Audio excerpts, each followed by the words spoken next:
Share screen saya terlihat dengan jelas? Jelas, Ibu. Baik. Tinjauan pustaka. Kalau kemarin waktu ketemu dengan saya, kita membahas tentang struktur penulisan ilmiah ya. Sudah hafal semua ya. Di struktur penulisan ilmiah, di sana ada tinjauan pustaka kan begitu ya.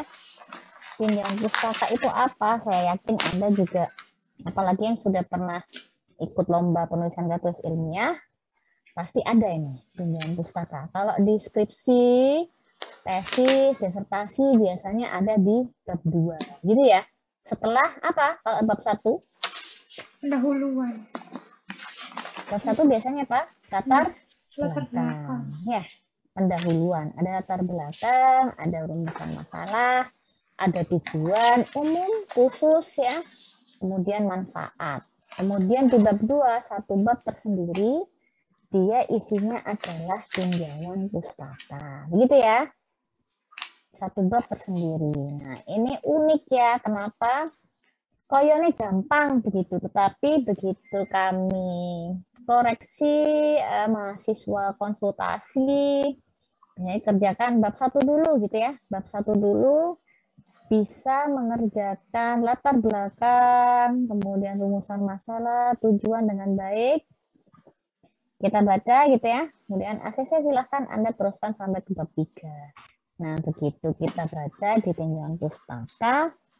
Nah, ini ternyata benang merahnya dengan tujuan begitu itu ada yang lepas ya. Jadi tinjauan pustakanya banyak gitu full tetapi hanya kopas-kopas. Nah, kalau sekarang ini ketika Anda membuat karya tulis ilmiah ada tools ya yang namanya Turnitin. Sudah kenal ya? Sudah pernah coba? Macam-macam sih ya untuk pengecekan apa kesamaan ya. Sebenarnya kalau saya bilang dia bukan mengecek plagiarisme tetapi mengecek kesamaan. Jadi kalau di FKM UNED itu nanti tulisan Anda, makalah, artikel, skripsi terutama ya, kalau sudah selesai skripsinya bikin artikel itu pasti akan kami cek Turnitin. Kalau kesamaannya lebih dari 40%, maka Anda harus merevisi, memparafrase, mengubah begitu. Nah, biasanya nih yang dominan nih mahasiswa ketika menyerahkan makalahnya, skripsinya, artikelnya begitu, biasanya yang terdeteksi kemiripannya banyak itu ada di tinjauan pustaka gitu ya. bukan plagiarisme kalau saya bilang ya, dia hanya kemiripan, untuk melihat kemiripan pakai Turnitin. Cuman mahasiswa sih nggak bisa ya, kalau di UNED fasilitasnya hanya untuk pengajar, hanya untuk dosen pembimbing ya. Dosen punya akun Turnitin karena akun Turnitin itu berbayar. Kalau mau punya bisa langganan sendiri tapi bayar gitu. Setahun satu juta sekian gitu ya untuk pengecekan similarity atau kesamaan gitu. Nah, sebelum jauh kita bahas terkait tinjauan pustaka, ada yang sudah baca-baca referensi terkait tinjauan pustaka? Apa sih tinjauan pustaka gitu ya? Apa urgensinya ketika kita mencantumkan tinjauan pustaka untuk sebuah karya tulis kita gitu ya? Apa kira-kira? Ada yang pernah baca-baca tadi malam gitu terkait tinjauan pustaka? Atau sedikit mengingat-ingat gitu, tinjauan pustaka itu apa sih gitu? Untuk apa sih gitu? Ada yang sempat baca-baca semalam? Silahkan langsung aja open mic, Febrian. Silahkan Baik, Ibu, Febrian. terima kasih. Menurut yang saya baca tadi itu bahwa tinjauan pustaka berisi penjelasan, rangkuman, evaluasi secara objektif, dan memperjelas penelitian sebelumnya, Ibu. Jadi kata kuncinya apa sih kalau Anda simpulkan secara singkat gitu ya? Apa sih tinjauan pustaka gitu ya? Rangkuman dari penelitian sebelumnya. Rangkuman dari penelitian sebelumnya, ya boleh ya. Tapi fungsinya untuk apa gitu kan ya? Nanti kita bahas ya. Pinjam pustaka. Nah, mahasiswa nih seringkali ketika membuat bab 2 di karya tulis ilmiahnya, menulis tinjauan pustaka seringkali overlapping atau tumpang tindih dengan pembahasan dan daftar pustaka. Menurut Anda sama atau berbeda ya tinjauan pustaka, pembahasan, daftar pustaka?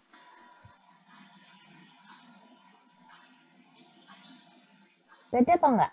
Beda. Bedanya di mana? Kalau tinjauan pustaka itu mungkin bisa secara umum gitu, Bu. Kalau pembahasan itu dari apa yang kita teliti atau apa yang kita bahas dari kita sendiri gitu. Ngarang diri gitu. Bukan, Ibu. Gimana? Kalau misal penelitian itu pembahasannya ya tentang apa yang kita bahas, bagaimana hasil dari penelitian kita. Dan nanti itu di compare itu gimana kan? Dibandingkan dengan tinjauan pustaka kita, mungkin seperti itu. Kalau daftar pustaka? Sumber dari apa yang kita bahas dan sumber dari tinjauan pustakanya. Listnya gitu ya. Yeah. Nah, ini terjadi nih ya. Seringkali yang kita temukan ya, begitu disuruh membahas, ternyata tinjauan pustakanya di copy paste. Gitu ya. Tinjauan pustaka yang sudah ada di bab 2 di copy paste di pembahasan yang ada di bab 4. Coretin semua ya. Saya sering menemukan itu. Jadi nggak dibahas karena dia hanya memindah tinjauan pustaka. Setengah halaman tinggal dikopas, masukkan di pembahasan. Itu bukan membahas ya. Nah, ini berarti ada yang belum paham, ada yang miss di sana, ada yang hilang. Bahwa nggak ngerti bedanya tinjauan pustaka itu untuk apa, dan menyajikan pembahasan itu seperti apa. Meskipun nanti ini kan Anda masih semester 1 ya, masih jauh langkah Anda ya. Nanti di setiap step perkuliahan Anda semester 1 sampai semester 8 nggak akan lepas dengan yang namanya karya tulis ilmiah, kan begitu ya. Dan Anda harus bawa ilmunya perkuliahan PI. Bagaimana sih menulis tinjauan pustaka dan bagaimana menulis pembahasan. Jangan sampai kesalahannya sama terulang-ulang ya. Jadi begitu menyajikan pembahasan tinjauan pustakanya tinggal dikopas semua. Nah, seringkali terjadi itu dan itu biasanya terdeteksi di Turnitin. Ketika di Turnitin kena semua. Kadang dibaca udah saya coret-coret begitu ya. Revisi nih.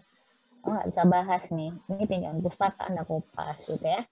Kalau Anda masih dimasukkan tulisan Anda masukkan Turnitin, terdetek nih, pasti tinggi begitu. Berbeda. Daftar pustaka beda juga kan dengan tinjauan pustaka, begitu ya.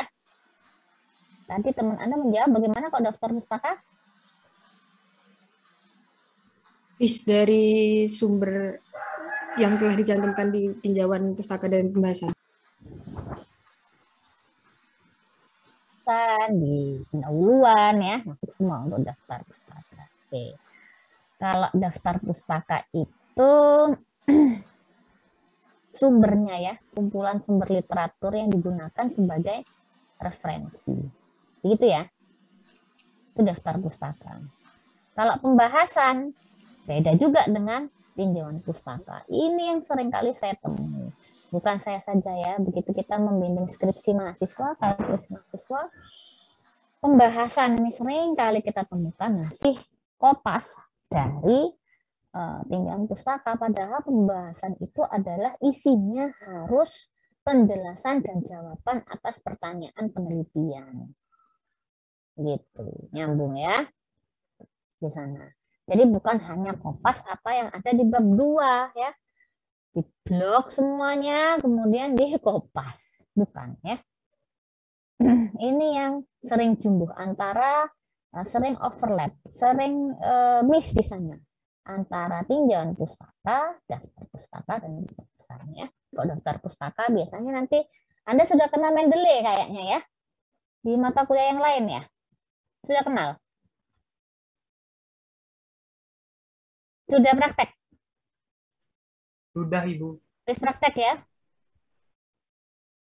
Sudah bisa semua ya? Tahun kemarin tuh untuk mata kuliah PI juga begitu, karena di mata kuliah apa sih kalau nggak salah, mata kuliah apa Anda dapat reference Mendeley? Mendeley Manager. Di mata kuliah apa? Di PIK, Ibu. Apa? TIK. TIK. Apa itu? Teknologi informasi Teknologi kesehatan. informasi. Sama Pak Eri atau Pak Dera kalau nggak salah ya? Pak Eri. Pak Eri, Bu. Sama Pak Eri, oke. Ya kok tahun kemarin itu juga begitu. Di PI itu ada satu pertemuan yang membahas tentang Mendeley. Terus saya tawarin sama siswa, Anda sudah dapat sudah Bu di mata kuliah lain. Wah, karena saya juga kebagian yang tahun kemarin ya, saya kebagian ngasih Mendeley nih. Jadi kita ini aja ya diskusi terkait permasalahan sering kita hadapi ketika kita menggunakan referensi Mendeley begitu. Terus untuk tahun ini karena ada overlap, akhirnya Mendeley-nya dihilangkan. Tapi yang jelas Anda sudah lancar semua ya Mendeley ya. Lancar semua, bisa menggunakan semua ya. Kemarin bisa semua. Lancar semua. Belum. Ada yang kendala? Masih ada yang terkendala, Ibu. Soalnya untuk ada yang untuk penginstalannya itu masih masih tidak terhubung ke Word-nya itu, Ibu. Tidak bisa terhubung ya. Oke, memang banyak sih problem terkait Mendeley. Tapi nanti insya Allah di PI ada alternatif lain, Zotero ya, pakai Zotero. Itu yang memang free sebenarnya.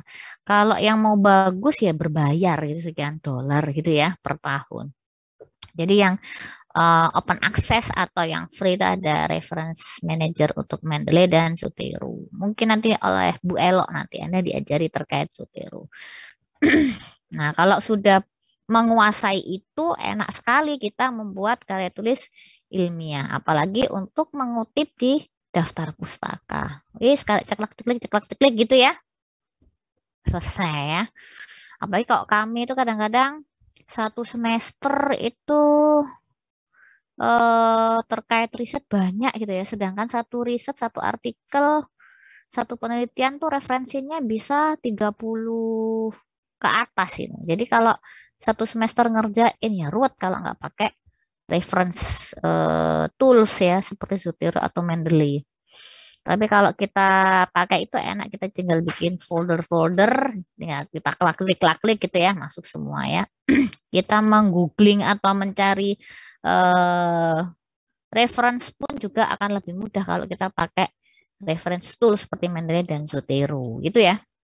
Oke, tadi Anda sudah mendapatkan ya bahwa tinjauan pustaka berbeda dengan pembahasan. Jangan sampai ketika Anda menuliskan pembahasannya di makalah mahasiswa juga sering begitu ya. Jadi isinya pembahasan di makalah tugas mahasiswa itu adalah tinjauan pustaka di copy paste lagi. Nggak boleh. Karena pembahasan itu lebih penekanan pada memberikan penjelasan dan memberikan jawaban terhadap pertanyaan rumusan itu ya, rumusan masalah dan tujuan. Tidak mengcopy paste dari tinjauan pustaka. Ini ke bawah terus sampai semester atas begitu ya. Makalah, skripsi udah coretin semua. Silakan direvisi. Daftar pustaka ini gampang kalau kita sudah menguasai reference manager. Kalau zaman dulu manual ya, bisa kelenger ya kalau manual ya. Oke, jadi hari ini kita akan bahas terkait dengan pustaka, latar belakang, pengertian, manfaat, fungsi, serta unsur-unsur apa saja yang harus terpenuhi di dalam tinjauan pustaka. Jadi semua bagian dalam sistematika tulisan karya tulis ilmiah itu nggak ada yang nggak penting ini ya, semuanya penting, termasuk juga tinjauan pustaka. Jadi pembuatan atau penyusunan tinjauan pustaka ini juga ada aturan yang memang kita harus penuhi, begitu ya.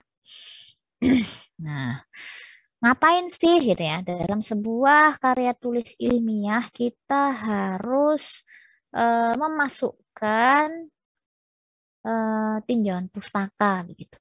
Karena di dalam tinjauan pustaka ini merupakan dasar pijakan atau pondasi penelitian.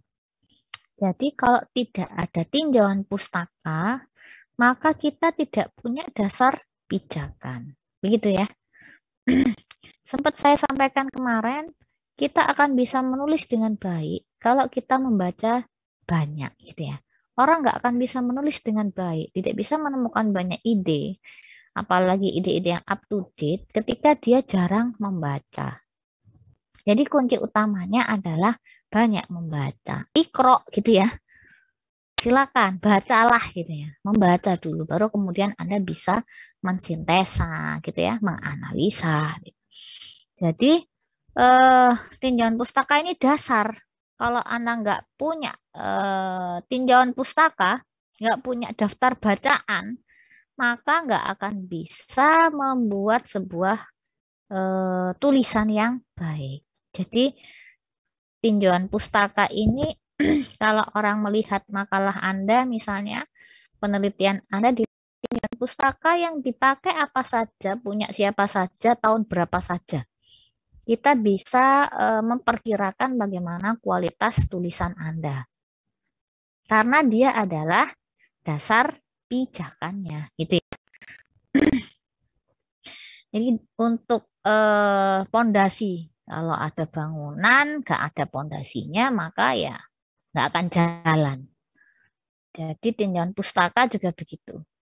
Sebuah karya tulis ilmiah, kalau tidak ada tinjauan pustakanya, tidak ada referensi yang dipakai, maka ya akan runtuh itu. Tidak ada pondasi di sana. Kalau sudah terbentuk pondasi, itu yang kita gunakan untuk memperoleh ya, membangun landasan teori ya, membentuk kerangka pikir ya, kemudian mensintesa hipotesis atau dugaan penelitian.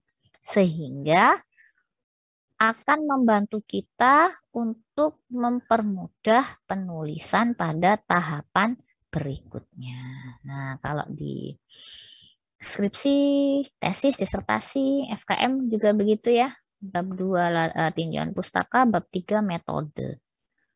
Nah, metode ini nggak akan bisa terbentuk dengan baik kalau dasar pijakan atau tinjauan pustakanya amburadul. Jika pondasinya tidak fokus, begitu, maka Anda akan kesulitan untuk menyusun bab 3 terkait metode research, gitu ya, variabelnya apa, gitu, metode yang paling bagus dilakukan untuk mengali data apa, itu semuanya merujuk pada tinjauan pustaka. Jelas karena dia adalah pondasi dari tulisan kita, gitu ya.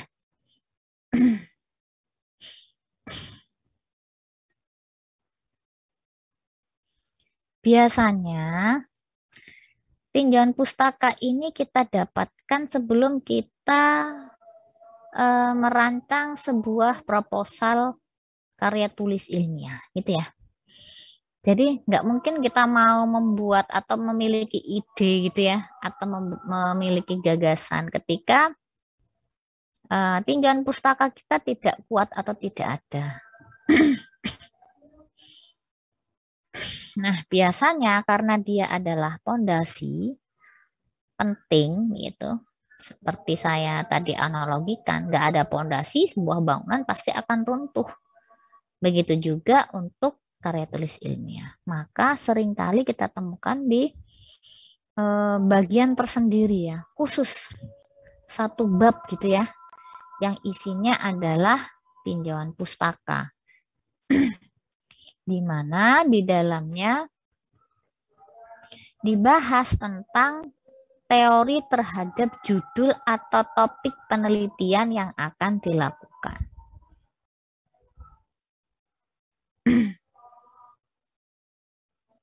Nah, di situ ada batasan sebenarnya ya, bahwa yang kita masukkan ke dalam tinjauan pustaka berarti harus yang sesuai dengan topik atau judul penelitian yang akan kita lakukan. Karya tulis yang akan kita tuliskan gitu. Nah, di dalam tinjauan pustaka harus berisi apa gitu. berisi tentang penelitian sebelumnya. Ya. Jadi kita harus menemukan penelitian-penelitian sebelumnya yang topiknya sama. Harus ditemukan. Makanya biasanya kalau di literatur review, saya mau menulis tentang kualitas air sumur di desa X misalnya. Biasanya pembimbing Anda akan mengarahkan, cari penelitian sebelumnya tentang kualitas air sumur gitu, paling sedikit 25 riset gitu ya. Maka Anda harus cari 25 penelitian yang topiknya sama. Gitu. Coba sih Anda cari penelitian yang topiknya tentang kualitas air sumur. Baru nanti saya ACC kalau Anda mengambil riset atau karya tulis tentang kualitas air sumur. Nah, Anda harus membangun itu. Itu adalah dalam rangka untuk memperkaya tinjauan pustaka Anda, memperkuat pondasi Anda. Jadi temanya sama. Saya tertarik untuk mengukur jumlah lalat gitu ya, misalnya di tempat pemotongan ayam misalnya. Itu saya mau menulis tentang bagaimana sih sebenarnya jumlah kepadatan lalat di tempat pemotongan ayam misalnya. Memang kenapa gitu? Soalnya saya ini menemui lihat sendiri gitu ya, di tempat pemotongan ayam itu selalu dikerubut oleh lalat. Yang saya kira dia mengganggu karena dia adalah binatang pembawa penyakit. Baik, silahkan Anda cari penelitian tentang lalat di tempat pemotongan ayam sebanyak 20 penelitian misalnya. Maka Anda harus mencari. Cari dulu. Oh ya, apa ya? Nanti di sana Anda kaji. Apa yang belum pernah diteliti, apa yang sudah, kemudian apa yang relevan, mana yang enggak, kita pilah-pilah gitu. Ya.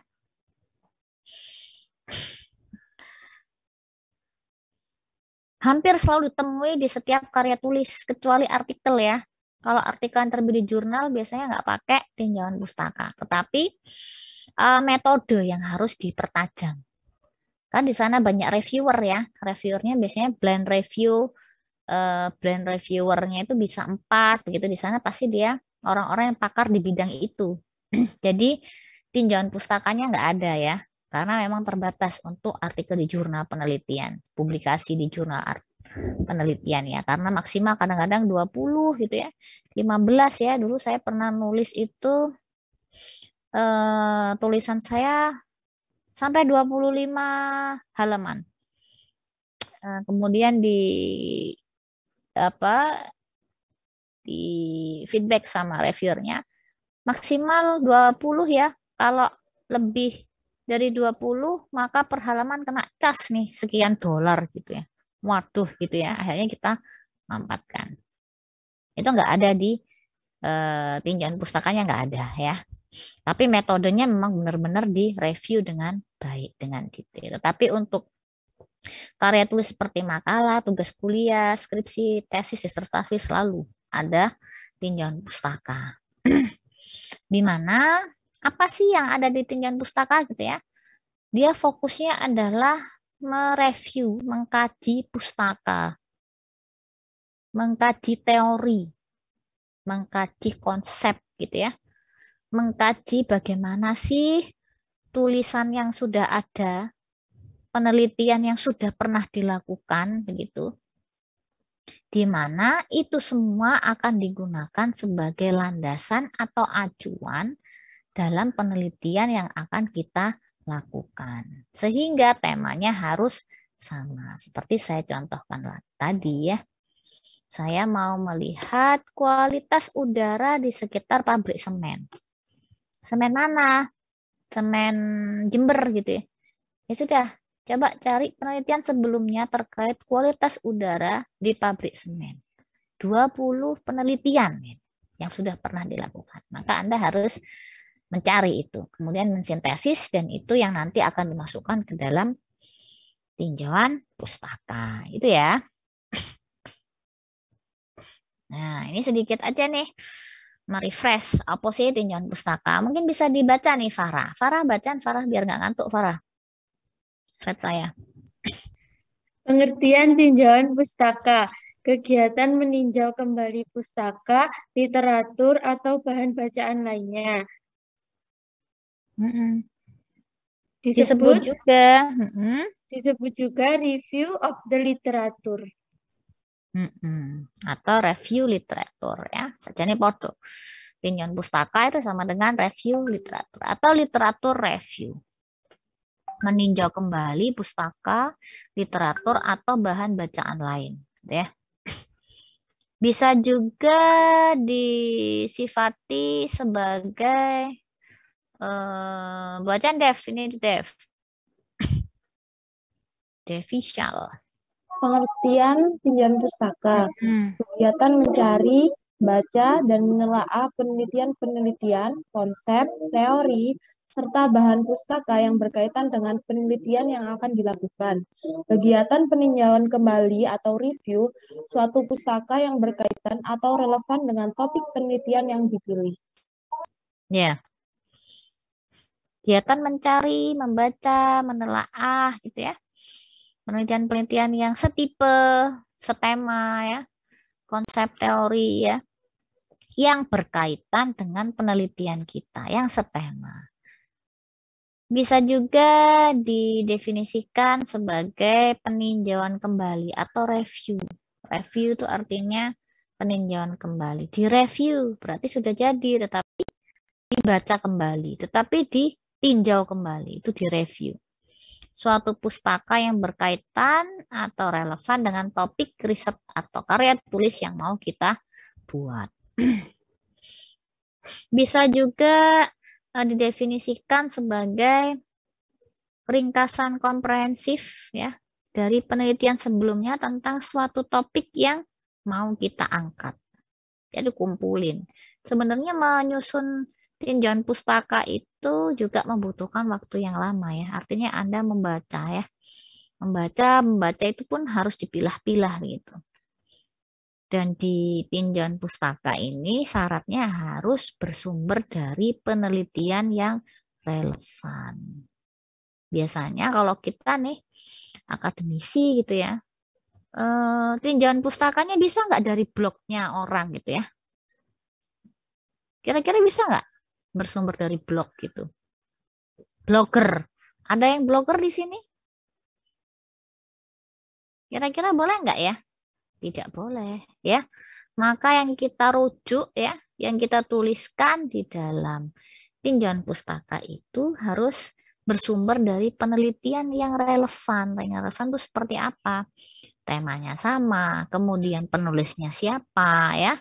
Bisa dipertanggungjawabkan nggak isi tulisannya. Nah, itu yang kita bisa masukkan sebagai bahan di dalam penulisan tinjauan pustaka atau di dalam bab literatur review ya. Pernah nih ya pas ujian gitu ya, tinjauan pustakanya dari blog-blog gitu ya, dari tulisan blog. Ini diketahuan jangan pakai blog karena blog itu kan kita nggak tahu ya apakah dia benar bisa dipertanggungjawabkan atau tidak tulisannya. Kalau kita kemarin merujuk pada materi sebelumnya ya, kepemilikan sebuah karya tulis itu harus jelas kan begitu ya. Siapa yang nulis, kemudian afiliasinya di mana, alamatnya di mana, alamat emailnya di mana. Itu adalah salah satu bentuk pertanggungjawaban. Bahwa apa yang kita kutip, apa yang kita ambil di dalam tinjauan pustaka itu adalah dari orang-orang yang memang bisa dipertanggungjawabkan kepakarannya di bidangnya gitu. Afiliasinya jelas dari mana gitu ya. Maka bersumber dari blog ya dihindari ya. Nggak boleh karena di dalam blog itu kan tidak ada reviewer. Review tidak ada proses review. Tidak ada proses peninjauan kembali gitu. Berbeda dengan artikel jurnal, tulisan skripsi gitu. Tulisan skripsi Anda direview ya, direview oleh siapa? Pembimbing bolak-balik itu ya, diuji begitu ya. Diuji di proposal ya, diuji di hasil ya. Jadi ada proses review di sana, peninjauan kembali. Nah, di tinjauan pustaka ini merupakan pedoman juga acuan peneliti untuk mereview apa yang relevan dan tidak relevan di bidang dia, penelitian yang mau dia angkat, di tulisan yang dia mau angkat. Jadi, oh ini cocok gak nih ya? Relevan, berkaitan atau enggak? Ya enggak berkaitan. Gitu. Atau kadang-kadang ada riset yang sebelumnya, tetapi dia kontra dengan penelitian Anda, jangan dimasukkan. Itu melemahkan judul atau topik yang Anda mau angkat gitu ya. Pilih yang memang setipe, kemudian mensupport data Anda begitu. Tinjauan pustaka juga merupakan dasar asumsi. Ya, dasar asumsi dari penulis untuk menjelaskan topik dari karya tulis yang akan dibuatnya. Jadi asumsinya itu nggak boleh tidak berdasar. Asumsinya harus punya dasar yang kuat. Dasar yang kuat itu dituangkan di dalam bab 2 di tinjauan pustaka. Di mana isinya tinjauan pustaka itu pun juga dari literatur atau referensi yang memang bisa dipertanggungjawabkan. Dari mana gitu ya, harus bisa. Nah, isinya dari tinjauan pustaka ini saya sering temui juga, Anda hanya kopas dari buku. Kadang-kadang satu halaman buku di copy paste semua dimasukkan dalam karya tulis Anda. Padahal sebenarnya enggak ya.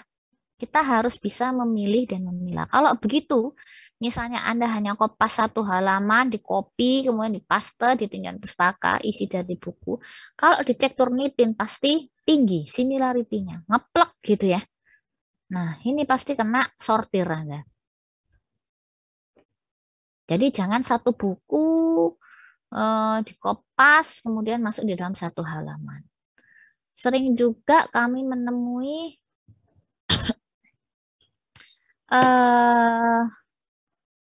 satu 3 lembar tinjauan pustaka yang diacu mahasiswa ternyata referensinya hanya 1 gitu ya. Jadi 1 buku 3 halaman dipindahkan semua. Ini pasti kena ini di Turnitin. Kemudian tidak begitu caranya ya. Karena apa? Di latar belakang di tinjauan pustaka di sana juga melakukan evaluasi kritis yang mendalam, gitu ya. Jadi tidak hanya memindahkan isi buku ke dalam bab tinjauan pustaka Anda, tetapi Anda harus melakukan evaluasi yang Anda bisa menggabungkan dari berbagai sumber, buku, riset sebelumnya, artikel yang pernah ada, gitu. Jadi bukan satu halaman hanya mengkopas satu isi halaman dari buku, bukan seperti itu. Tinjauan pustaka di sini juga memiliki fungsi sebagai panduan praktis gitu ya tentang topik tertentu karena memang topiknya harus selaras. Kemudian dengan tinjauan pustaka, orang yang membaca itu sebenarnya sudah bisa memperkirakan kira-kira penelitian Anda itu mau kemana gitu. Kemudian dasarnya apa itu sudah bisa diperkirakan. Ya. Dan isinya, nah ini seringkali juga kami temuin ya kesalahan mahasiswa ketika menuliskan tinjauan pustaka yang topik-topik yang tidak relevan tuh dimasukkan semua. Maka solusinya adalah Anda bisa menemukan kata kunci yang ada di bagian abstrak yang sudah Anda buat gitu ya di depan. Kira-kira kata kuncinya riset saya, karya tulis saya itu apa? Maka isinya bab tinjauan pustaka yaitu yang tidak berkaitan sebaiknya dihilangkan. Sering kali kami temui untuk mahasiswa ini kesalahan umum ya. Jadi saya mau melihat kualitas air sumur di desa X yang dekat tempat pembuangan akhir sampah. Tetapi tiba-tiba di tinjauan pustakanya itu mahasiswa memasukkan kualitas udara di tempat pembuangan akhir sampah. Kira-kira nyambung atau tidak? Begitu tanya, ngapain Anda masukkan pencemaran udara kalau Anda yang mau diteliti adalah terkait kualitas air gitu ya. Tidak bisa menjawab. Kecuali kalau penulis ini bisa mengkaitkan begini, karena pencemaran udara itu memiliki potensi juga mencemari air tanah dengan berbagai macam mekanisme. Misalnya, mekanisme dari air hujan, mekanisme dari proses penguapan, dan sebagainya. Baru itu boleh. Gitu ya. Harus bisa menyambungkan. Nah, yang sering kami temui, itu nggak bisa menyambungkan. Anda mau melihat kualitas air sumur.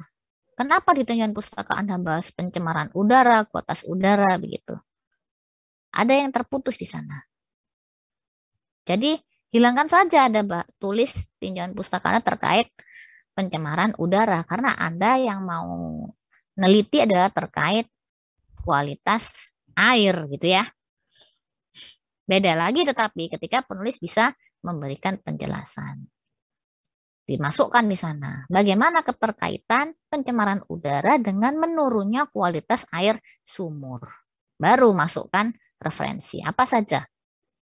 Bahwa ada penelitian sebelumnya, di tempat X yang tingkat pencemaran udaranya tinggi, ternyata kualitas airnya juga turun. Karena apa? Karena ternyata pencemaran udaranya itu bisa turun dan kemudian mencemari air. Nah, itu harus keluar gitu ya. Harus dituliskan juga supaya ada benang merah di sana. Yang dilihat pencemaran air, mengapa pencemaran udara yang dimasukkan? Nah, ada keterkaitannya, apa? Jelaskan. Ada risetnya, ada landasan teorinya, ada buktinya riset sebelumnya bahwa pencemaran udara ternyata juga menurunkan kualitas air, terutama jika curah hujannya tinggi misalnya seperti itu.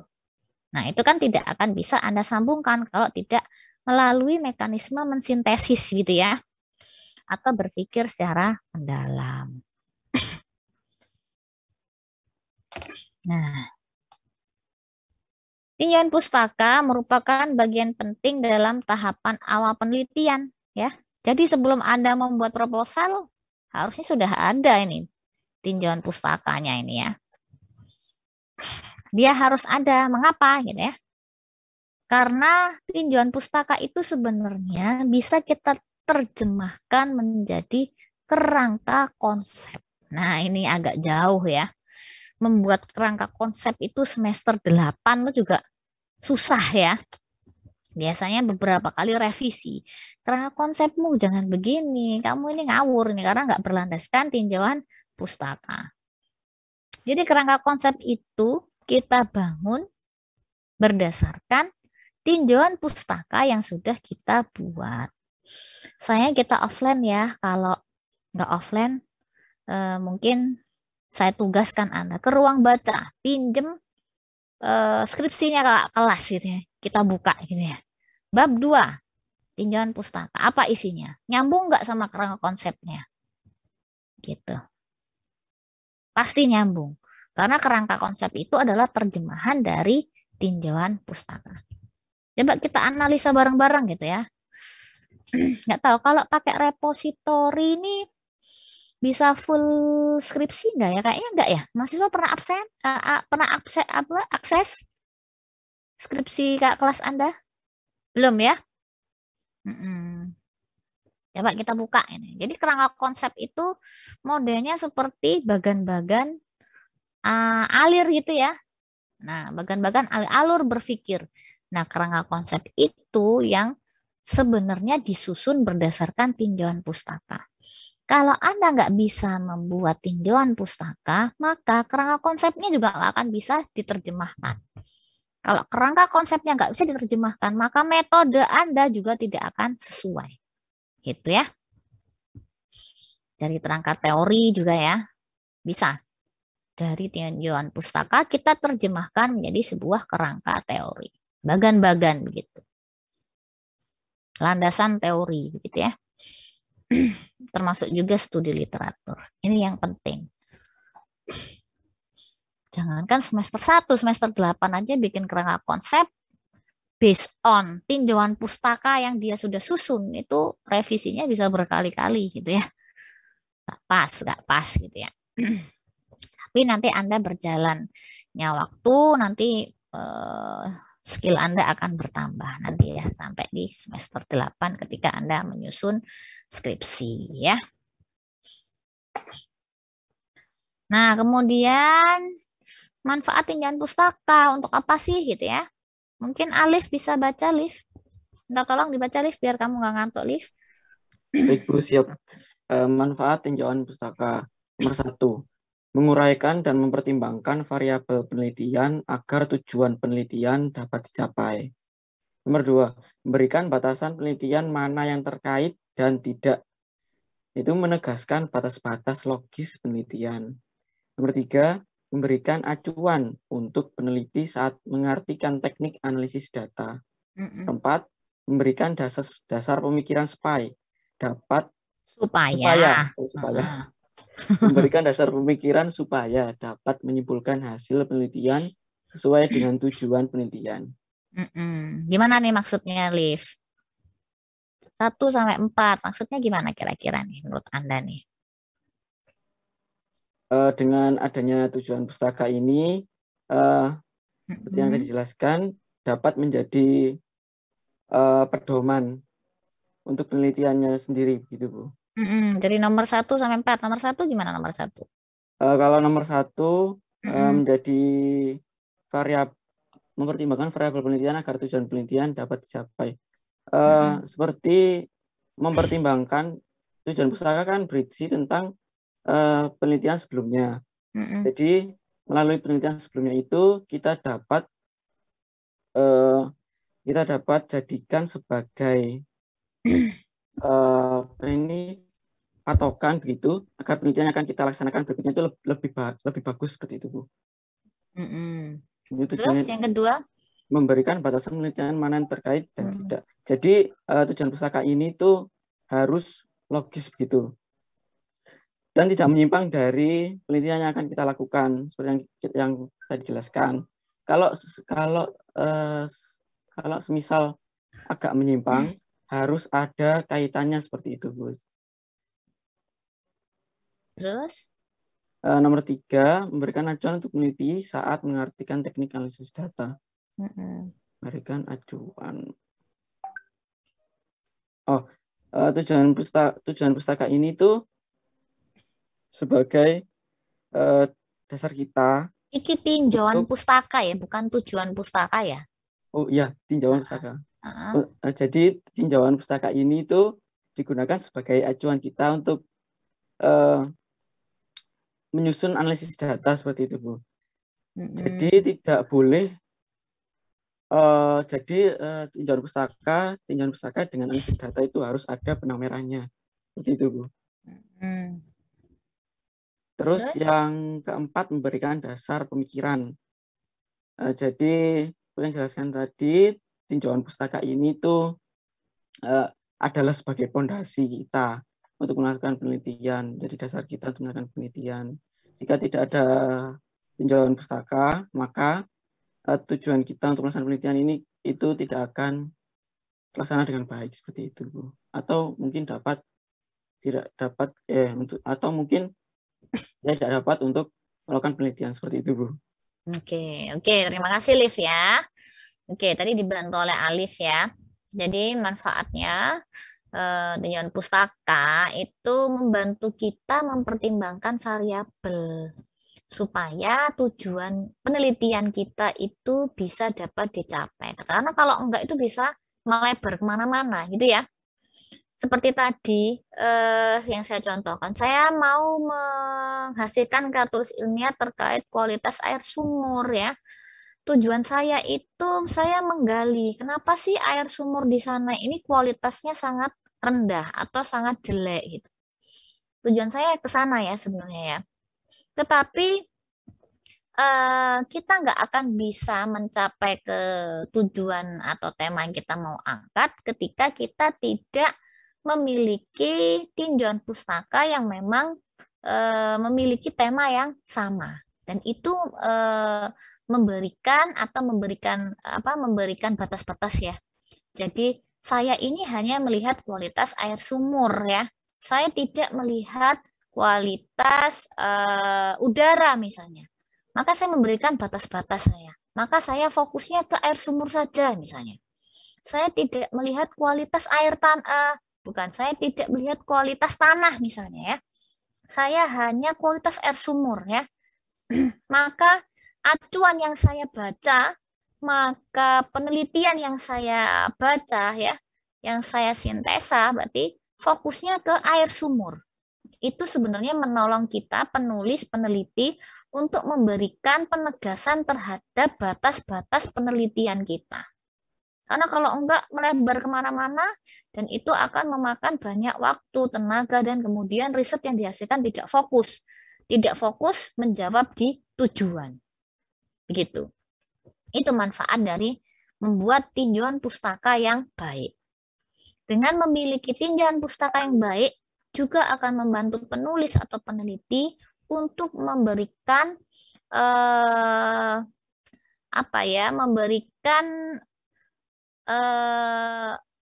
informasi terkait bagaimana kita harus menganalisa data tersebut. Misalnya tadi kualitas air sumur gitu. Kira-kira kualitas air sumur ini dipengaruhi apa saja ya gitu. Itu harus kita dapatkan di tinjauan pustaka. Harus dimasukkan ke bab tinjauan pustaka. Nanti saya akan analisa. Oh, ternyata kualitas air sumur itu dipengaruhi oleh bahan-bahan konstruksi sumur itu sendiri misalnya. Maka saya menganalisanya bagaimana? Berarti saya harus menganalisa bahan-bahan konstruksi sumur itu apa? Apakah batu bata, apakah semen, apakah lempung gitu ya. Nah, itu membantu peneliti, penulis untuk melakukan atau mengartikan analisa data.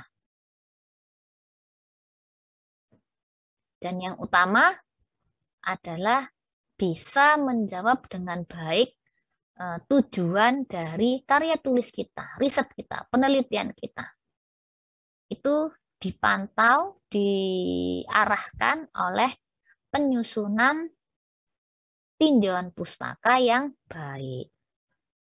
Jadi, nek Anda nggak bisa menyusun tinjauan pustaka dengan baik, ya tujuan penelitiannya nggak akan tercapai, begitu ya. Batas-batas penelitianmu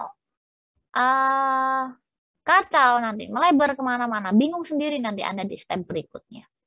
Apalagi menentukan metode, apalagi membaca data, ya. Nggak bisa, semuanya mengacu di tinjauan pustaka, gitu ya. Nah, ini ada pendapat ya terkait karya tulis ilmiah pada tinjauan pustaka ini.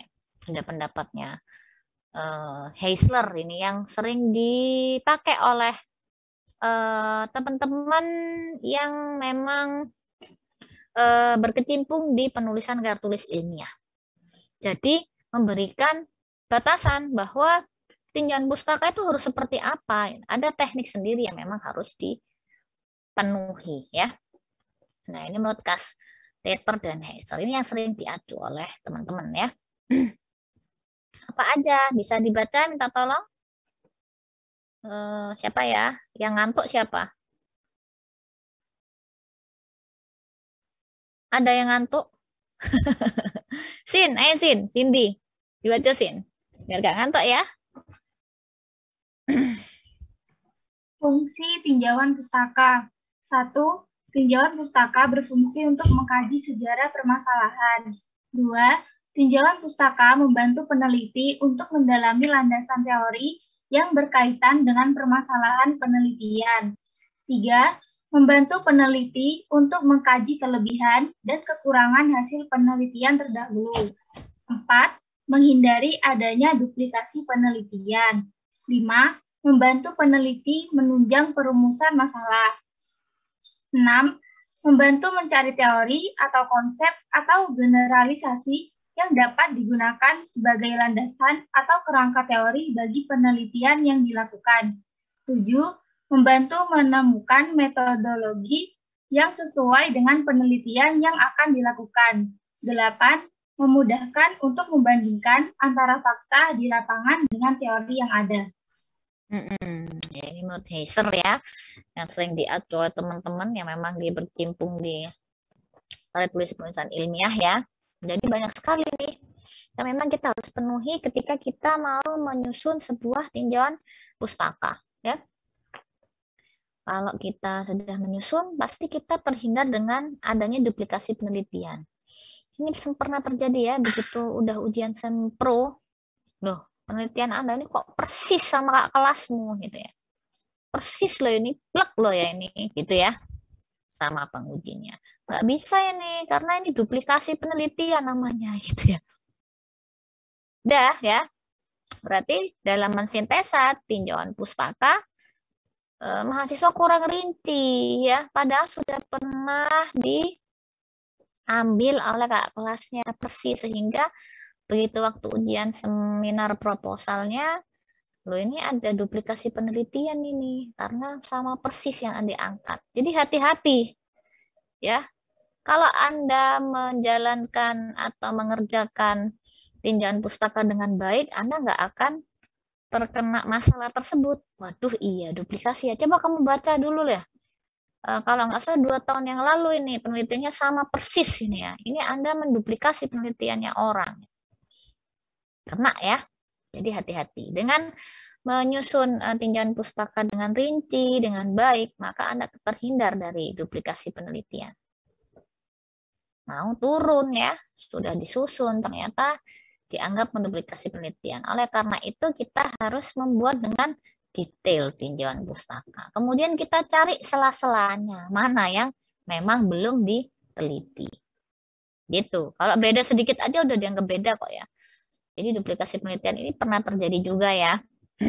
Sepanjang Anda bisa membuktikan bahwa penelitian Anda berbeda dan tidak melakukan duplikasi penelitian yang sama, nggak masalah. Loh, ini tulisan karena tulis Anda ini ngeplak punya orang nih, gitu ya. Wah, ini ya, bahaya kalau begitu. Dan itu nggak akan terjadi kalau Anda menyusun tinjauan pustaka dengan rinci dan baik. Memenuhi kaidah-kaidah apa yang harus ditulis di dalam sebuah tinjauan pustaka. Gitu ya. Metodologi ya nanti bisa dibaca tadi oleh teman Anda. Ini pendapatnya Emilia begitu ya.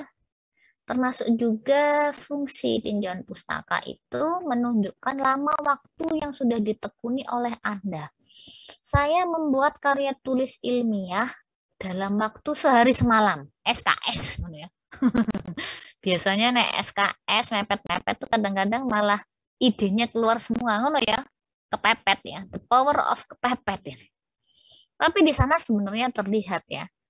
Jadi kalau tergesa-gesa karena kita perlu mensintesis, merumuskan, mengevaluasi, itu referensi ya.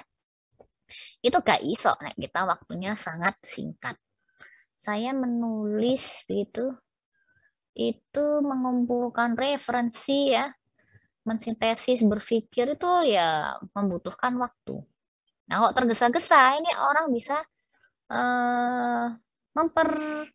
memperkirakan gitu ya. Orang bisa menilai.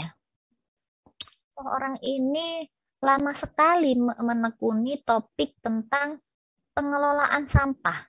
Sehingga tinjauan pustakanya itu rinci, mendalam gitu ya. Itu kelihatan. Tapi kalau Anda the power of pepet, ke susu-susu sehari semalam gitu. Biasanya tinggal kopas-kopas gitu ya. Wah ini pasti dikerjakan dengan tergesa-gesa. Sehingga tinjauan pustakanya ya begini aja gitu ya. Begitu. Termasuk juga dengan membaca tinjauan pustaka itu menunjukkan seberapa jauh sih peneliti itu paham tentang tema, topik, teori yang mau diangkat dalam penelitian berikutnya. Paham nggak sih gitu ya? Itu kelihatan di tinjauan pustaka. Dan ini sering kali kami temukan di tinjauan pustaka skripsi kelas Anda semester 8. Tergesa-gesa, sak buku dikopas kabeh begitu ya. Tinggal kopas semua sak titik koma ABCD, masuk Turnitin, Turnitinnya sampai 78%. Kelihatan, berarti Anda nggak siap nih ya. Waktunya mungkin kepepet-pepet ini ya, tergesa-gesa begitu. Tinjauan pustaka juga sebagai bentuk apresiasi hasil karya orang lain. Jadi kan Anda merujuk dari penelitian karya orang lain ya, penelitian yang sudah dilakukan sebelumnya begitu ya. Kalau Anda mengambil berarti Anda mengapresiasi, dengan catatan Anda mencantumkan nama, karena memang dalam sebuah karya tulis ilmiah itu begitu menghargai karya orang lain, gitu ya. Begitu menghargai hasil karya orang lain itu dalam kaidah karya tulis ilmiah. Kita nggak boleh sembarangan ngambil pendapatnya orang lain tanpa menyebutkan sumbernya, kutipannya kan begitu ya. Kita sangat mengapresiasi karena memang menghasilkan sebuah karya tulis ilmiah itu tidak sembarangan, tidak gampang. Jadi kita juga saling memberikan apresiasi. Nah, ini yang penting ya, membantu penulis, peneliti untuk mengidentifikasi adanya celah. Jadi adanya celah ini Anda harus bisa dapatkan. Salah satunya adalah untuk menghindari duplikasi penelitian yang tadi ya. Memang mirip ya, sama-sama melihat kualitas air sumur yang ada di tempat pembuangan sampah. Supaya tidak dianggap menduplikasi penelitian yang sudah ada, maka Anda harus bisa mengambil celah. Kira-kira apa ya yang mau saya tonjolkan? Gitu. Jadi begitu ditanya, ini kayak penelitian sebelumnya. Bukan, bedanya di sini. Celah ini yang memang harus Anda temukan. Dan celah ini nggak akan Anda temukan kalau Anda membaca rujukan, membaca referensi dengan tergesa-gesa. Karena perlu identifikasi yang mendalam. Ya. Termasuk juga di tinjauan pustaka memberikan contoh metode penelitian yang sudah dilakukan oleh orang lain. Biasanya kalau eksperimen yang paling gampang nih contohnya, penelitian eksperimen. Kenapa Anda aktivatornya pakai NH4 gitu ya? Nah, ini biasanya kalau penulis atau peneliti sudah banyak membaca, dia bisa menyampaikan pendapat ya. Kalau peneliti sebelumnya itu memakai NH4 dan hasilnya paling bagus. Makanya di riset saya juga merancang aktivatornya dengan menggunakan NH4. Yang saya perkirakan nanti ketika saya gunakan dalam studi eksperimen saya, maka hasilnya juga bagus. Anda akan dapatkan di sana. Membantu Anda menemukan metode yang paling cocok dan bagus. Gitu ya. Nah, kemudian kita masuk ke unsur. Unsur-unsur apa saja yang harus ada dalam tinjauan pustaka? Olivia, bacaan Olive. Unsur-unsur yang pertama, evaluasi serta kutipan mengenai bidang ilmu atau topik yang sedang diteliti. Kedua, menunjukkan kekurangan atau perbedaan dari pustaka yang ditinjau. Tujuan dari kegiatan tinjauan pustaka adalah evaluasi. Jadi di dalam penyusunan sebuah tinjauan pustaka itu selalu ada kutipan, gitu ya. Mengutip siapa, penelitinya siapa, gitu. Yang di mana topiknya adalah relevan atau sama dengan topik yang mau Anda lakukan. Di mana di sana ada unsur evaluasi. Maksudnya bagaimana? Yaitu tadi, tidak serta-merta kita hanya copy paste dari buku, dari tulisannya orang, tapi Anda harus bisa mengevaluasi untuk menentukan celah mana yang memang belum ada diteliti. Yang mau Anda ambil gitu ya, yang mau Anda tonjolkan dalam karya tulis Anda. Di sana juga harus bisa menunjukkan kekurangan atau perbedaan dari pustaka yang ditinjau. Jadi di sana nih tidak membahas tentang, memang sama-sama melihat kualitas air sumur ya. Tetapi di sana dari penelitian yang sudah dilakukan ternyata di sana tidak sama sekali membahas tentang bagaimana penggunaan batu bata yang digunakan sebagai dinding sumur ya. Maka saya mau melihat itu. Karena apa? Karena penduduk di sana misalnya membuat sumur itu hanya dengan dinding batu bata tanpa disemen. Ada kekurangannya di sana, maka saya mau ambil di sana. Gitu ya. Jadi di dalam tinjauan pustaka maka Anda harus bisa melakukan evaluasi dari apa yang Anda kutip dan apa yang Anda adopsi atau Anda baca gitu ya. Tidak serta-merta copy paste gitu ya. Nah, ini ada beberapa kriteria yang memang harus dipenuhi dalam penulisan tinjauan pustaka. Bisa dibaca Putri, Mei, Sinta. Baik, Ibu. Kriteria penulisan tinjauan pustaka. Yang pertama ada kemuntahiran atau resensi, sumber bacaan yang up to date. Kedua, sifat penelitian yang selalu berkembang seiring dengan berjalannya waktu. Oke. Menurut Anda, Put, sumber bacaannya up to date itu seperti apa, Put? Mengikuti perkembangan zaman mungkin seperti penelitiannya harus up to date gitu sesuai perkembangan pada saat ini. Mungkin begitu, Ibu. Gitu ya. Ya apa itu? Sesuai perkembangan saat ini itu. Mungkin bisa mengambil penelitian-penelitian yang sekiranya mungkin bisa terjadi untuk saat ini. Gitu ya. Oke, up to date ya. Itu yang terbaru gitu ya.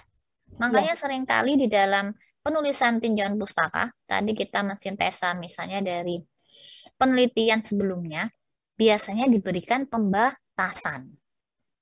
Meskipun bisa macam-macam ya. Misalnya kalau di FKM UNED itu penelitian yang mau diacu atau yang dikumpulkan harus 10 tahun terakhir. Misalnya. Itu adalah menjaga supaya tinjauan pustaka yang dituliskan itu selalu up to date. Kalau sudah kasus 20 tahun yang lalu ya buat apa gitu ya. Penelitian tahun 1980 Anda ambil.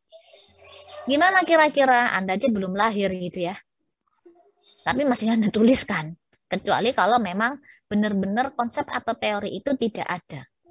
Penelitian yang terbaru benar-benar tidak ada misalnya. Boleh. Tetapi kalau memang penelitian terbaru ada, ya nggak boleh, dibatasi. Kalau FKM UNED setahu saya 10 tahun terakhir. Ada juga ya 15 tahun terakhir. Itu adalah menjaga supaya kemutahiran tetap terpenuhi. Begitu ya. Karena apa? Karena asumsinya sifat penelitian itu selalu berkembang. Bisa saja teori yang dulu sudah terpatahkan dengan teori yang terbaru. Jadi langkahnya biasanya Anda batasi. Ya. Batasi ya, yang saya ambil ini, yang saya rujuk ini, yang saya baca adalah penelitian 10 tahun terakhir. Yang 20 tahun yang lalu nggak saya baca. Gitu. Jadi nggak up to date gitu ya. Untuk menjaga resensi atau kemutakhiran dari sebuah karya tulis ya. Yang kedua, Hana, coba Han. Bacaan. Dua, relevasi. Aspek ini menekankan pada keterkaitan sumber bacaan dengan masalah yang diteliti. Tinjauan pustaka harus berkaitan dengan teori yang mendasari penelitian dan topik penelitian yang diteliti. Oke, gimana nih menurut Hana nih? Han.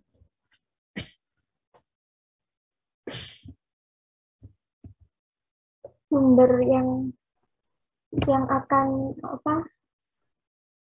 sumber masalah itu harus sesuai dengan apa yang akan diteliti gitu. Iya, bisa diulang, Han. Sumber bacaan yang berkaitan dengan masalah itu harus sesuai dengan masalah yang akan diteliti. Satu topik, satu tema gitu ya? Iya. Itu ya Han ya. Jadi topiknya harus sama. Air sumur ya udah kita cari yang air sumur gitu kan. Ada relevansi gitu. Kemudian yang ketiga. Rizka. Ya bacaan Riz.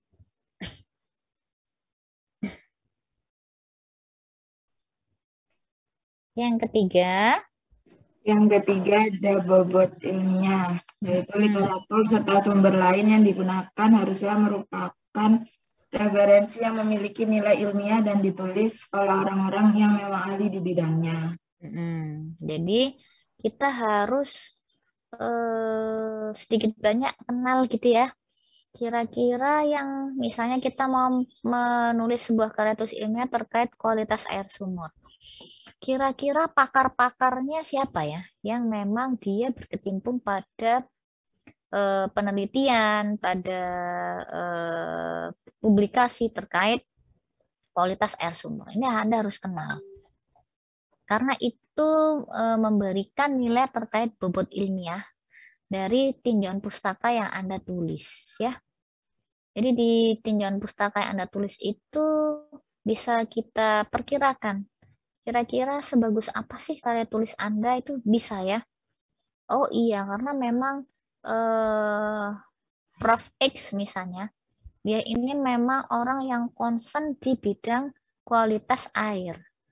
Jadi tulisan-tulisannya banyak, riset-risetnya banyak, itu yang orang yang memang Anda banyak rujuk gitu. Itu memberikan nilai lebih pada karya tulis Anda. Memberikan bobot ilmiah yang lebih gitu ya. Jadi Anda harus perhatikan, seperti tadi saya sampaikan, boleh nggak nih merujuk dari blog-blognya orang itu.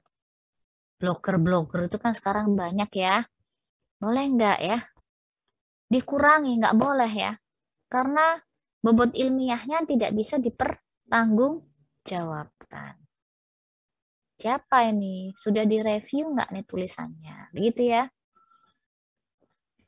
Jadi Anda harus mengenal nanti ya.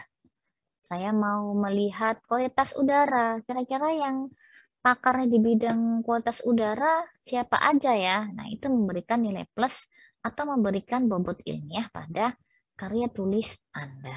Gitu ya. Oke, kemudian yang keempat, Rizky, Muhammad Rizky. Riz, bacaan Riz. Aspek penelitian. 1. Mampu menjelaskan dengan tepat hal yang menjadi aspek penelitian yang dilakukan. 2. Mampu menjelaskan konteks penelitian. 3. Mampu mengembangkan argumentasi yang kuat dan saling berkaitan secara rasional. Gimana nih menurut Anda, Rizky?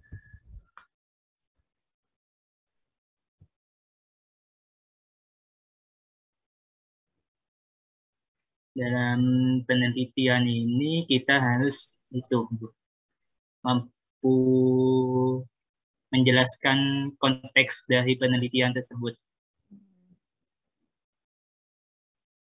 Jadi tinjauan pustaka itu isinya harus mampu menjelaskan konteks dari apa yang mau Anda tulis, apa yang mau Anda teliti, begitu ya. Di sana juga diharapkan dalam tinjauan pustaka itu bisa mengembangkan argumentasi, ya, mengembangkan argumentasi. Kenapa Anda pilih konstruksi sumur untuk dikaitkan dengan kualitas air sumur? Nah, itu ya.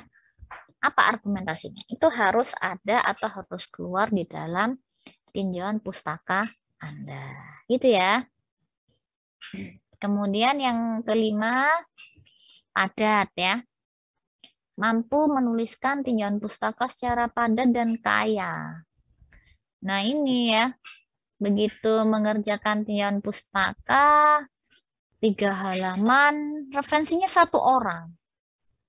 Nah ini biasanya dicoretin ya sama dosen pembimbing Anda. Masa isinya 3 halaman, Anda hanya merujuk 1 orang, 1 buku.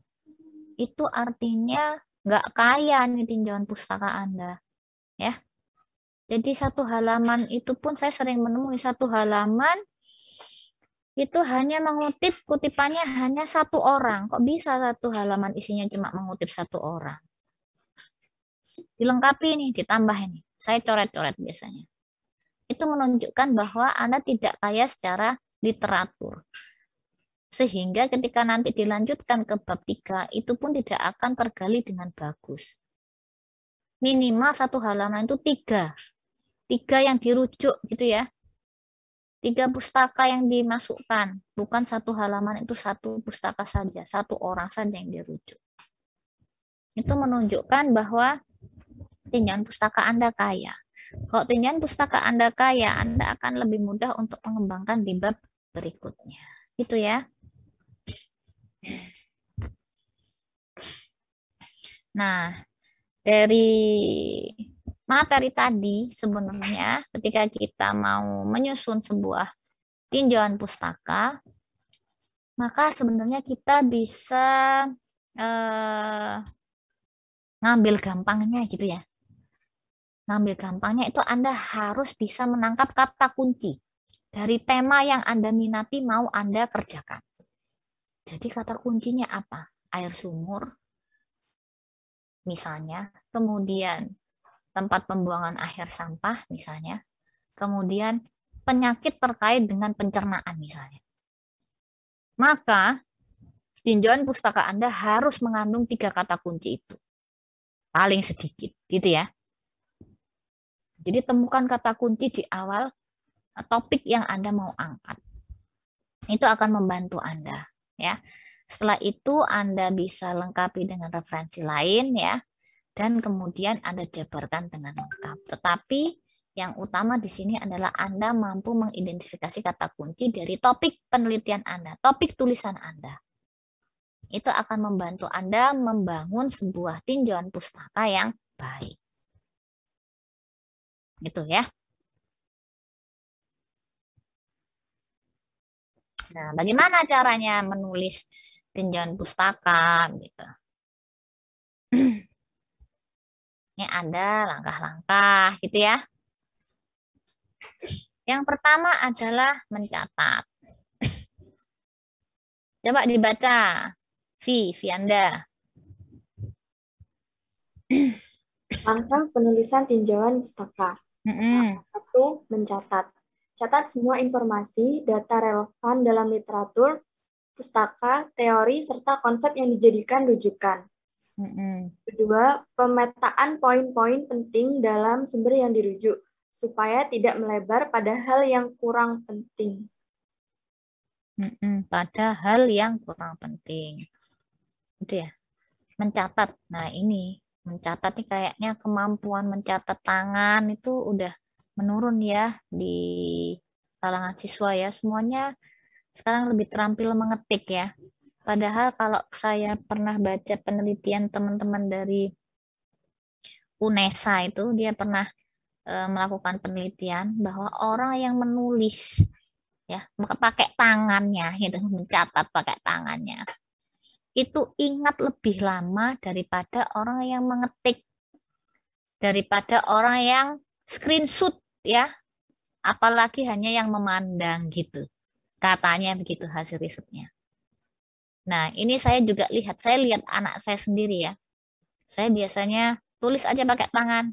Kan bisa di print Bunda, enggak, tulis aja pakai tangan gitu. Itu melatih dia supaya mengingat lebih banyak. Karena dalam proses dia menulis pakai tangan, dia membaca apa yang dia baca, kemudian dia menyerap begitu ya, baru kemudian ditulis lagi dengan tangan.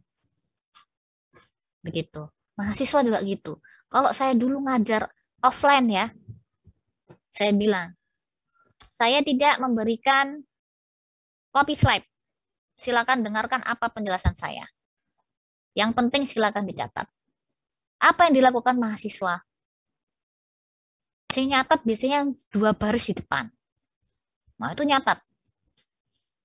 Biasanya. Apa yang saya sampaikan biasanya itu yang keluar di ujian. Tidak ada di slide saya gitu ya. Biasanya dia nyatat. Tapi yang ke belakang itu nggak mencatat.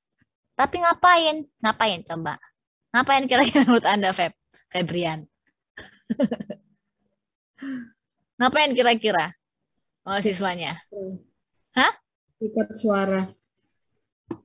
Udah ngangkat HP-nya, screenshot semua. Saya Saya tanya, Anda screenshot PPT saya atau screenshot saya ini ya? Saya jadi GR ya. Jangan-jangan foto saya. Gitu.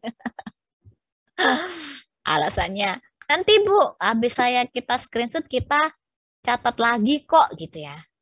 Itu namanya nambahin kerjaan gitu ya, menurut saya.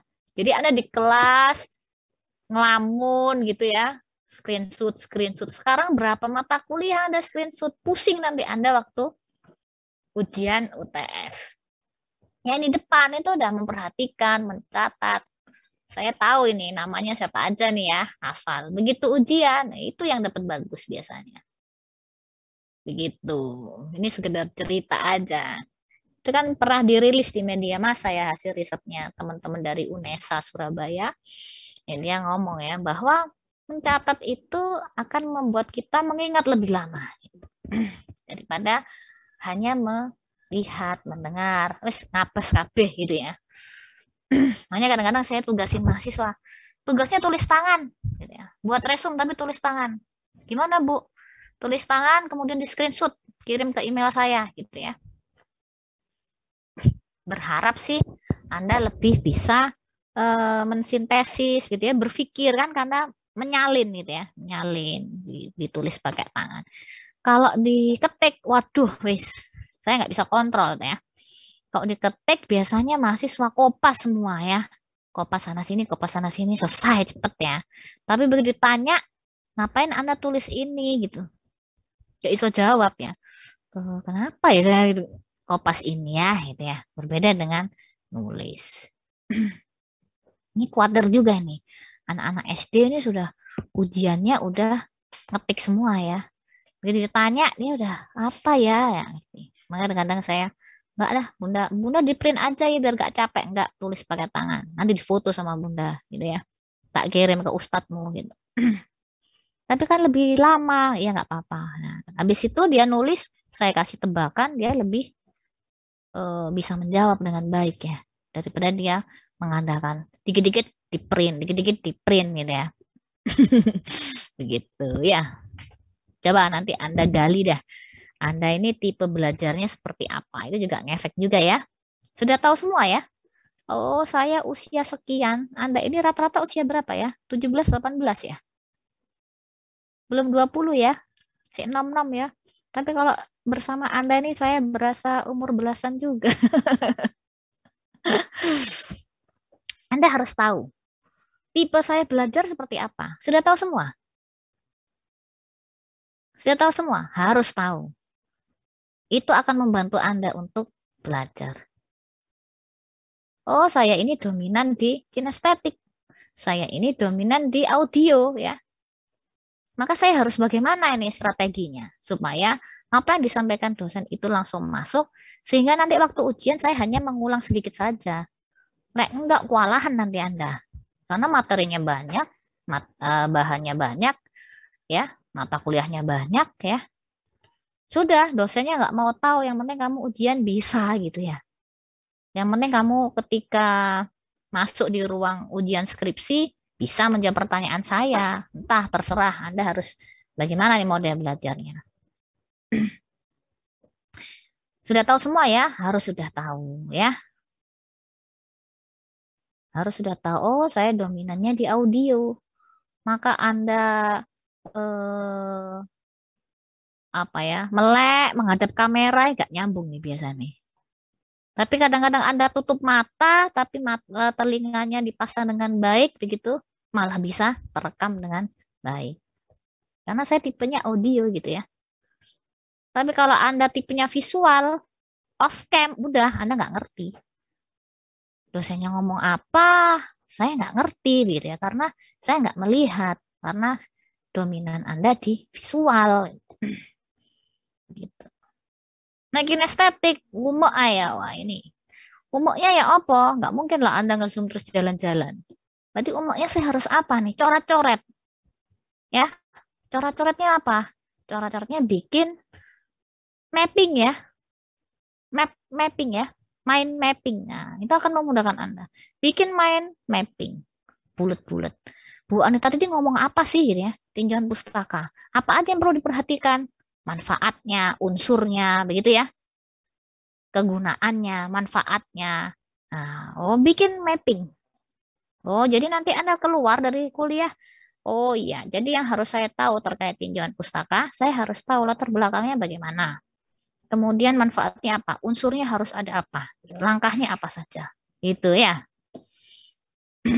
Nah, ini mencatat, ini penting. Ini saya kadang-kadang sebagai orang tua, 3 anak saya begitu ya. Kemudian saya jadi guru juga, ini kadang-kadang agak prihatin ya, karena mencatat ini sudah mulai menurun ya. Udah males ini. Wong saya terakhir offline itu ya begitu tuh mahasiswa ya. Saya memang sengaja, saya nggak kasih PowerPoint ya, nggak saya kopikan. Silakan perhatikan, silakan yang Anda anggap penting ditulis, yang enggak ya udah begitu ya. Pokoknya saya mau ketika Anda ujian, Anda bisa mengerjakan. Itu, begitu slide-nya keluar, was, di screenshot semua. Saya nggak yakin tuh pulang-pulang disalin gitu kan. Besok numpuk lali KP sudah. Begitu. Nah, di tinjauan pustaka ini mencatat. Saya pun juga sering membuat catatan ya ketika saya punya ide, saya bikin, kalau saya sukanya bikin mind mapping ya. Saya bikin peta-peta begitu ya. Jalur-jalur saya harus bagaimana ini, kemana ini ya. Informasi apa saja yang saya harus dapat gitu ya. Saya biasanya suka coret-coret begitu. Baru kemudian kita rinci. Nah, dalam penulisan tinjauan pustaka juga begitu ya. Catat semua informasi. Data relevannya ya. Semua pustaka yang berkaitan. Teori-teorinya, konsep yang dijadikan rujukan ya. Kemudian mana yang penting, mana yang tidak, Anda harus sortir di sana. Supaya apa? Supaya tidak melebar kemana-mana. Melebar kemana-mana selain nggak fokus, maka Anda akan lelah dalam menghasilkan sebuah karya tulis ya. Kok jadi kemana-mana ya? Kok jadi ikut semua ini ya? Diteliti semua ya? Kesel ya. Begitu. Catat ya. Kemudian kok sudah dicatat semua, dikumpulin, yang kedua adalah diikhtisar atau memahami makna, intisari. Nah, ini biasanya perlu perenungan, merenung ngelamun loh ya, bukan ngelamun kemana-mana, begitu ya. Tapi dipikir lebih dalam.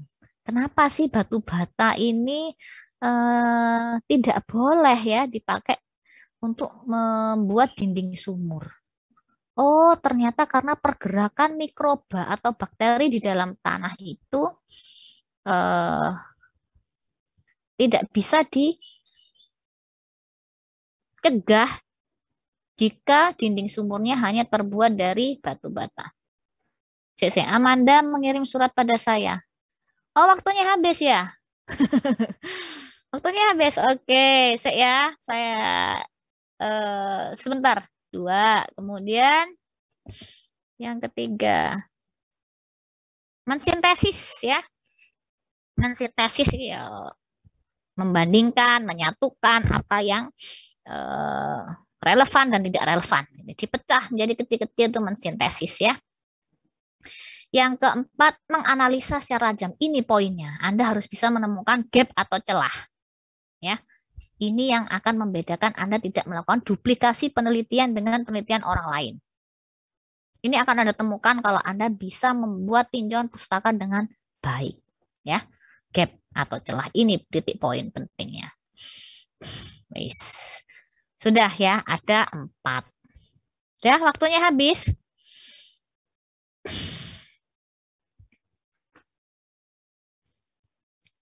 Anda harus sholat dan kemudian harus kuliah lagi, begitu ya?